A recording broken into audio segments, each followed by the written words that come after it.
দেশের পূর্বাঞ্চল ও দক্ষিণ পূর্বাঞ্চলের জেলাগুলো থেকে বন্যার পানি নামা অব্যাহত রয়েছে। নোয়াখালী, লক্ষ্মীপুরে বন্যার পানি নামছে ধীরে। কুমিল্লা ও ফেনীর কিছু এলাকা এখনও পানিতে ডুবে আছে। এদিকে বন্যার পানি নামার পর স্পষ্ট হচ্ছে ক্ষয়ক্ষতির চিহ্ন। এতে বিচিত্র দুর্ভোগও পোহাচ্ছে বানভাসীরা। সংবাদদাতাদের পাঠানো তথ্যচিত্রে অরিসুল ইসলামের প্রতিবেদন।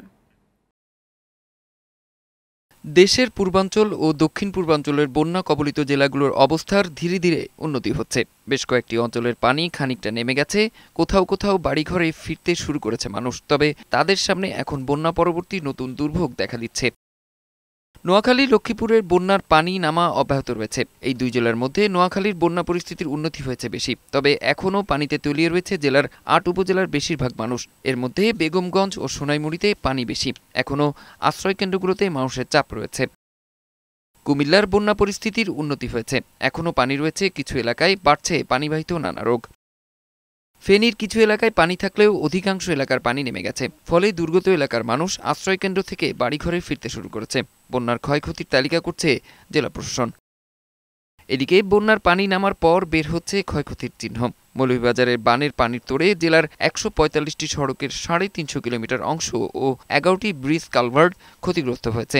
বেশি ক্ষতি হয়েছে জেলার কমলগঞ্জ, কুলাউড়া ও রাজনগর উপজেলার রাস্তার।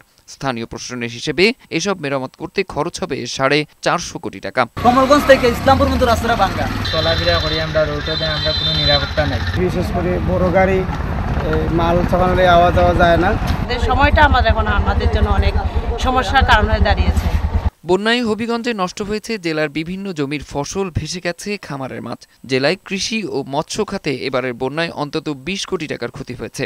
এছাড়া ১৬৬ কিলোমিটার রাস্তা ও ৬টি সেতু ক্ষতিগ্রস্ত হয়েছে। এতে যাতায়াতে দুর্ভোগে পড়েছেন স্থানীয়রা। লিস্ট সদর দপ্তরে প্রেরণ করেছি এবং ২০২৪ নামে একটি প্রকল্প গ্রহণ করা হলে উক্ত রাস্তার সময় মেরামত করা সহজ হবে। পার্বত্য জেলা খাগড়াছড়িতে বন্যায় ক্ষতির পরিমাণও কম নয়। জেলার ১৭০ কিলোমিটার রাস্তা ও বেশ কয়েকটি সেতু ও কালভার্ট ক্ষতিগ্রস্ত হয়েছে। আর ২,০০০ হেক্টরের বেশি জমির ফসল নষ্ট হয়েছে। ২৪০০ হেক্টর আউশ এবং আমন ধান আমাদের ক্ষতি হয়েছে। ক্ষতি পুষিয়ে নিতে আগাম রবি শস্য চাষে প্রণোদনা দেওয়ার পরিকল্পনা করছে কৃষি বিভাগ। ডেস্ক রিপোর্ট, বৈশাখ সংবাদ।